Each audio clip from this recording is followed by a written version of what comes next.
everybody. Thanks for joining me today. I am joined today by Ernesto Sanchez Proal. He's the Minister for Economic Development for the state of Jalisco.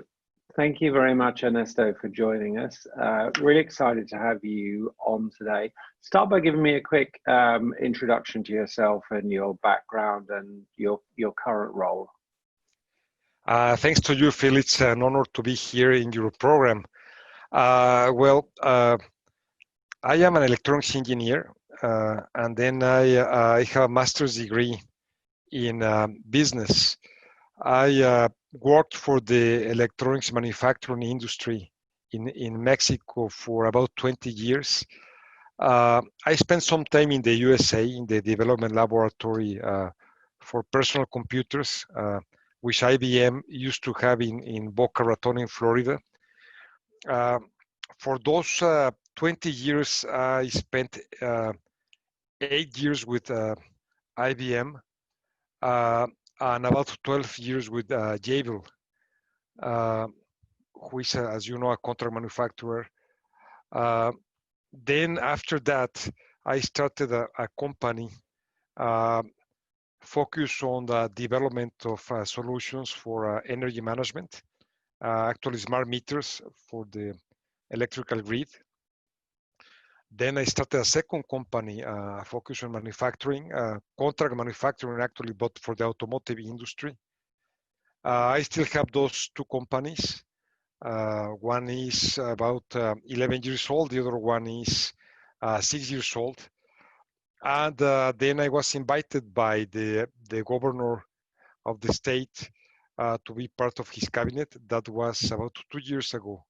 And I accepted the invitation. I've been working for the state of Jalisco in Mexico for close to 2 years. So that's what I've done. Yeah, no, that's a great experience, and I can see why they wanted to have someone with your experience on the team, because being from both an OEM and from the EMS side, and having seen what's happened in Mexico with that electronic manufacturing industry over the last 25 years, you've got that breadth of experience. Let's start by tackling the elephant in the room, the pandemic. Talk me through how the year's been for you and in your role in government, but also just observing what's been going on in the industry. Well, that's actually a great question. We may spend the whole program talking about that. I'll try to be brief. Initially, when this started, we learned about that happening in China. We actually thought that it will benefit us from projects, accelerating the migration of projects from China to Mexico. But very soon we learned that this will be a global pandemic. So by the middle of March, it was evident that the virus was coming to Mexico, and the governor decided to shut down the economy. So initially, as everyone, we thought that it would be a matter of maybe 2 to 4 weeks, and then starting to going back to normal. But those 2 to 4 weeks ended up in about 4 months of being shut down, and then it's slowly starting to open up the economy. So the hit to the economy was huge. I mean, fortunately, right now, the pandemic in Jalisco seems to be under control, because the total number of active cases has not been growing for the last maybe a month or so. So we are kind of a plateau of active cases. Yeah. And we start to see a slight reduction, but I will not declare this as a victory. So slight reduction.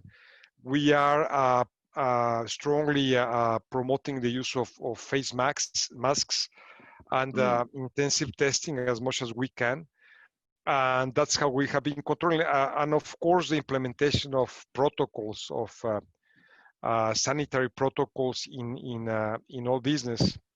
There are still some sectors that are closed, like bars and entertainment centers, for example, still closed. Schools are closed, but specifically electronics manufacturing, in the case of the telecommunications and automotive production, telecommunications was never shut down. And in the case of Jalisco and the contract manufacturers here, that was good because a lot of the production that is being done here is related somehow to telecommunications or to automotive or other sectors like health, the medical sector that also was declared a special sector or strategic sector, was not shut down. So all in all, we were able to keep running about 70% of the electronics manufacturing industry here. Okay. I must say that I had daily meetings with all the executives here, and honestly, I was looking for ways to keep them open. I mean, trying to find specific reasons why they should be open and keep running. So we had several meetings with the health, the minister of health. He wanted to shut everything down, so we had to somehow convince him that people was even safer at work at the factory than at their homes. We were able to do that. Besides, since most of the production is going to the USA, to North America, also the automotive industry there also pushed hard to keep the supply chains unbroken. So when they started their automotive industry there, they requested Mexico to also start their automotive industry here. So automotive was shut down maybe for 6 weeks. Electronics in the part of automotive was shut down for 6 weeks, but electronics for telecommunications and medical was never shut down. So we kept that running through the pandemic with also with good results, because we didn't have cases that we need to shut down a factory because of a specific case of several people infected there. So I think that the governor did a very good management of the pandemic, along with the health minister. His role is still to be very tough in allowing business to open. Our role is to present him the reasons why it is safe to open one or other sector, and specifically the implications to the economy of keeping everything shut down. So I think we have achieved a good balance, and we are right now in the process of opening up the rest of the economy. Maybe schools not. Maybe schools will be until next year. But most of the other parts of the economy are in the process of being reopened. Yeah. And, when you look at it from a manufacturing point of view, there are literally tens of thousands of people working in that sector just in Guadalajara, where you are. What percentage of capacity do you think the Jalisco region is running at in terms of manufacturing? Is it back to where it was, or pretty much, or is it still a little bit short? No, that's a great question. It's not only back to where it was. I think it's filling up so quickly that we have now projects of adding plants. At least for certain, we have 3 new facilities in the process of being open, new facilities from electronics contract manufacturers. So new projects are coming in, especially because of this reallocation of the supply chains, geographic reallocation, that the regionalization of these supply chains is bringing a lot of projects back to North America, not only for the electronics industry, but also for the automotive industry and the medical industry. So we're seeing a lot of new projects coming to Jalisco. In fact, on the first... So you're going to see... go ahead. No, I was going to say, we saw that initial disruption, but part of that disruption as it occurred in China was that where else can we manufacture? Where can we make adjustments? And as we went through it, we, you know, as an industry, we started to explore that dependence in the supply chain and take corrective action. And that's obviously created a bit of a boom in terms of demand for Mexico. How much of that are you seeing? Is it some of the global players that are growing? Is it some new Asian players that are coming specifically to Mexico? Is it more European players? What kind of mix? I will say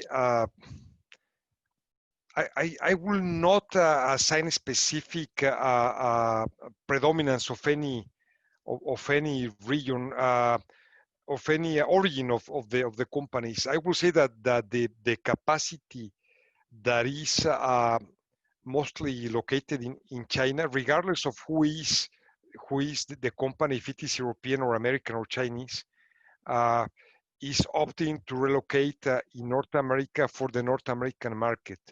And they are selecting Mexico and specifically Jalisco because of the talent available and the tradition of advanced manufacturing that we have here.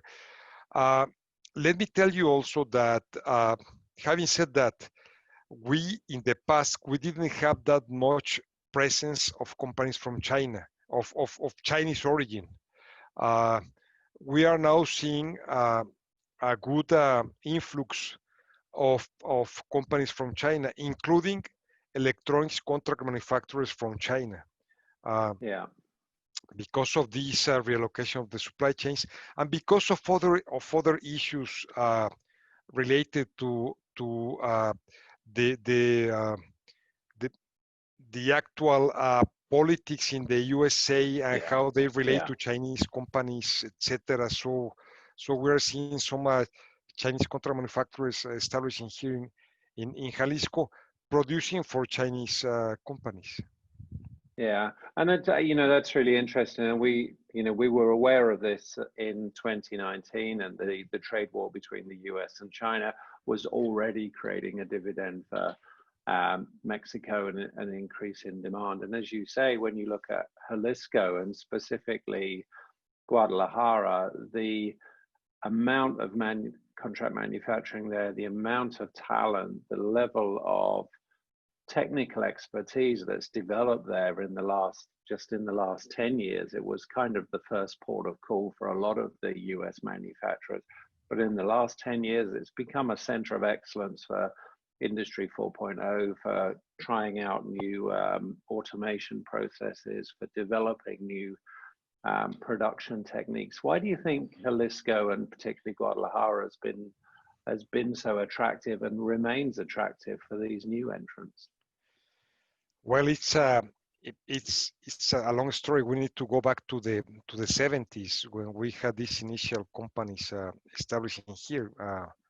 As we talked in the past, we had initially Kodak, then IBM, then Hewlett Packard, for other circumstances, and then it was AT&T. And what actually detonated this was two things: the free trade agreement in the 1994 and the original base of electronics manufacturers that wasn't huge, but we already had some seeds here.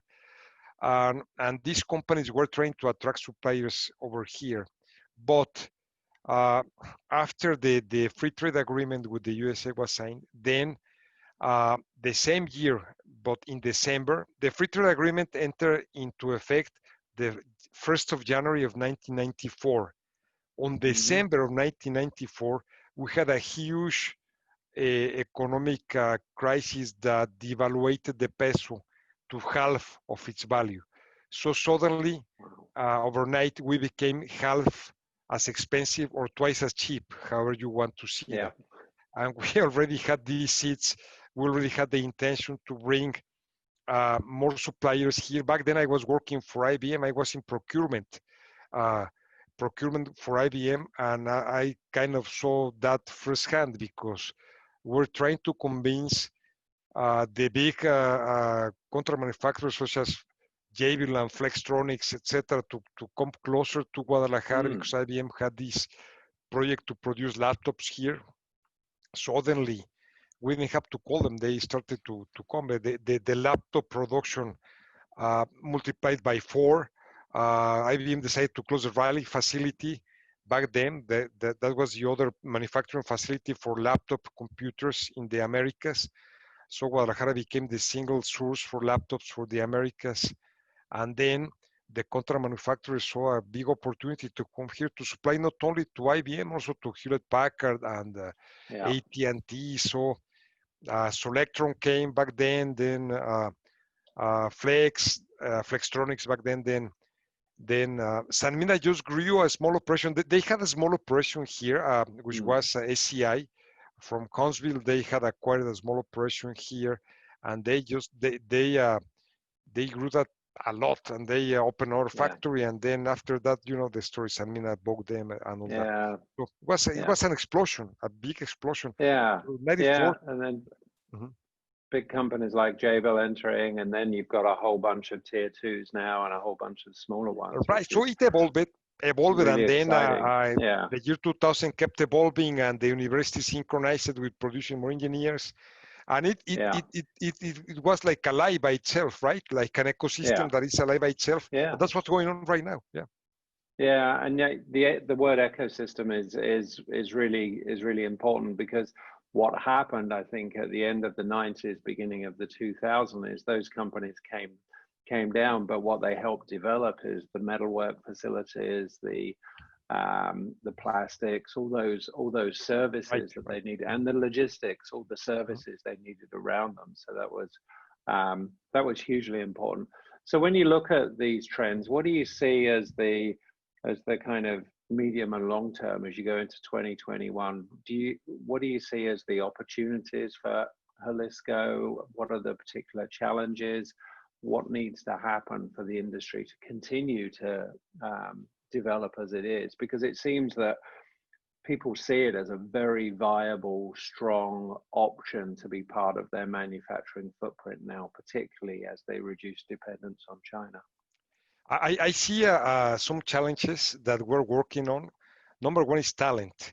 So we're growing very fast, and we need to produce even more engineers. Right now, we produce the local universities about 10,000 engineers. About half of them are from IT or electronics or industrial engineering related engineering areas. We need to increase that number, which we are doing, and we're also having engineers coming from other parts of the country relocating to Guadalajara to work in the manufacturing industry, and also in other industries related, like software development and the hardware design, because we're already designing hardware here. Intel has over 1,000 engineers working to develop chips in microprocessors. Continental Automotive from Germany, which makes sensors for cars, has about 1,500 engineers working here developing. So this production of talent has resulted in the state government to have a special ministry for talent development, which is called the Ministry of Innovation. So we have a Ministry of Innovation that is concentrating on developing talent. That's one. Number two is logistics. Because when you manufacture something, you need to bring stuff in and then send stuff out. We're working to add a second pathway on the airport, a second landing path on the airport. That's happening right now. The project has been approved. This is from a private company. They are already working on the project. We will add a lot of infrastructure, logistics, warehouses, and all that around that.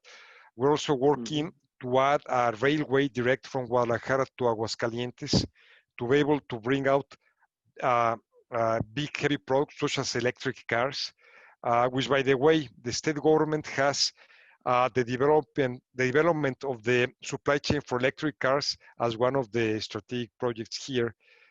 As you may already know, Tesla already produces 20% of their cars here in Jalisco under several contract manufacturers. So we want to complete that by having an electric car producer here.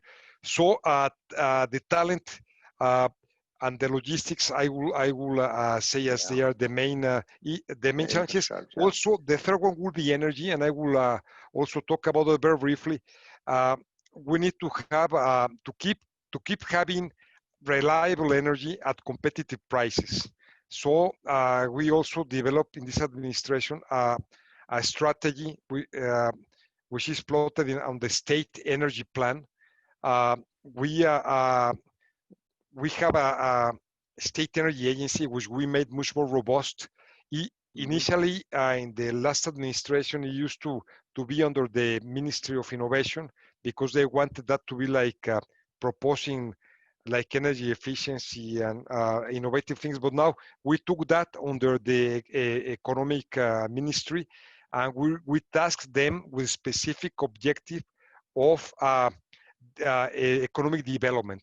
So this energy plan not only considers electricity, also natural gas, also liquid fuels, storage, distribution. So it's a very complete plan that is targeted to provide assurance to the investors that we will have in the future, today and in the near and long term, enough energy at competitive prices, and also complying with the Paris Agreement to limit emissions. So we're not only thinking about economic development, but sustainable economic development. Yeah, and the whole idea of sustainable is, is key both in terms of the planet, but also in terms of business investment. When you're going to attract investment, knowing that you're focused on infrastructure, knowing that you're focused on talent, and knowing that when you are developing that solid energy platform, it's sustainable and it's something that they can feel good about in the future. I think that's hugely important. One of the things that I've seen in Jalisco when I was living in Guadalajara was a growth in local innovation as well as business coming in from overseas. I was helping out with some mentoring at Plug and Play at the university there. So we're seeing more and more Mexican brands, if you like, Mexican innovation, Mexican creativity coming through. That must be really exciting for you to see, not just making product for overseas companies, but actually some local innovations, some Mexican brands starting to raise their heads. Yeah, that's right. We have very successful startups here. Some of them on the software area, like fintech, but also already some of them on hardware, on different disciplines. For example, I talk about energy management, smart electrical meters, which I know very closely because of my own company, and also other hardware initiatives that we have here. So yes, that's the second stage of the evolution, not only being a manufacturer for third parties, but also to have our own product offer, and that's going on right now and especially for special niches that we have in Mexico and in countries similar to Mexico that are not being served by companies that operate in other type of countries or economies, because the needs are different. So the local market represents a good opportunity, and with that also international markets with similar needs. So yes, that's going on right now, and that's something that we are in this ministry very interested in keep supporting. Yeah, and one of the areas that I noticed there's development in particularly is stuff that's actually around manufacturing, AI in manufacturing, different areas of technology that are actually making manufacturing more efficient and perhaps more automated or more intelligent. Are you seeing an acceleration in that demand for those digital transformation technologies in the region? No, absolutely. I mean, and let's divide this into main, I will say, areas. One of them is the multinational companies that they bring that with them. They also do their own developments, but uh, they are at the edge. They are very advanced on that, and because they depend on that to be competitive. The other side are the local companies or smaller companies that do not implement or do not feel the need to implement that. That's where the government and specifically this ministry uh, is playing a role. Uh, One of the main areas of focus is the program of digital transformation. I talked to you about the state energy plan, about the logistics infrastructure plan, about the electric supply chain, uh, uh, electric car supply chain, and also digital transformation. We have 5 strategies. I mentioned already 3. The fourth is digital transformation. The fifth is attraction of investment. So this digital transformation is oriented to small and medium-sized companies that either do not know that they need to transform and do not have the resources to transform themselves to the digital era. And I'm talking about industry 4.0 and also very basic things like electronic commerce that they don't even have.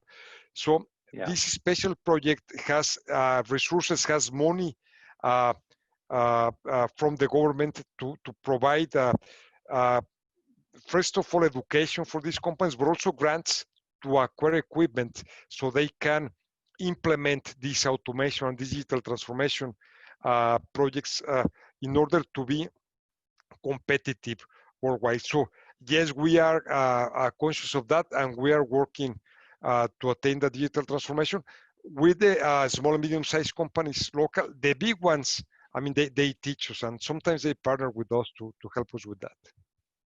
Yeah, and I think what's fascinating, Ernesto, when I hear you talk, is you're talking about these incentives and the things the government are doing from a position of really understanding the industry. And we're just in an election cycle in the US, and we're hearing some kind of positioning around, around tariffs, around what they're going to do to bring jobs back, what they're going to do for manufacturing.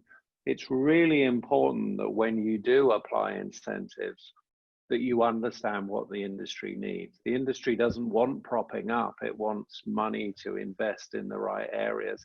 Is that something that you're uniquely positioned to do because you have that background? And is that something that's kind of fundamental to the strategy of your department?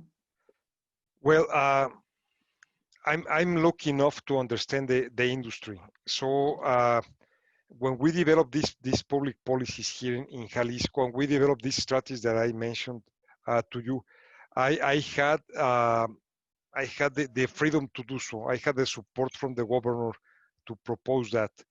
And as we have seen during this talk, these strategies, the 5 of them support this industry, this advanced manufacturing industry, all of them, because even digital transformation, when you support these small and medium-sized companies, you're helping the supply chain of the big companies, and you're helping all this ecosystem to be more robust and to be much more capable of compete on a worldwide basis. So yes, definitely, and even during the pandemic, I mean, these guys, the electronic manufacturers were able to keep running because I understood what they were doing, and I was able to convince the health minister and the governor that we needed to keep them running, and that they were very professional companies that will not risk the health of their employees because they had a world-class culture and very oriented to employees' well-being. So yes, that has helped, and I think that we are working very well with this sector as a team, and hopefully that sends a good signal to other players to come here or to increase their operations here. Yeah, and when you look back at the history and you look back in the long term, you look back in the short term over the pandemic, what you see is this beautiful example of how the industry has embraced Jalisco and specifically Guadalajara, and that's done a great deal for you. And you've embraced the industry, and you've been able to create incentives for them, and you've been able to really add value to them. So I think those things are absolutely huge. Ernesto, we could definitely talk all day, and we should definitely follow this up with some more in-depth discussions, because another time I'd like to look at some of the Alliance of States initiatives and some other stuff. But in the meantime, thank you so much for your time. Look forward to chatting next time. And thank you everybody for watching today. Thanks to you, Bill. Thanks everybody.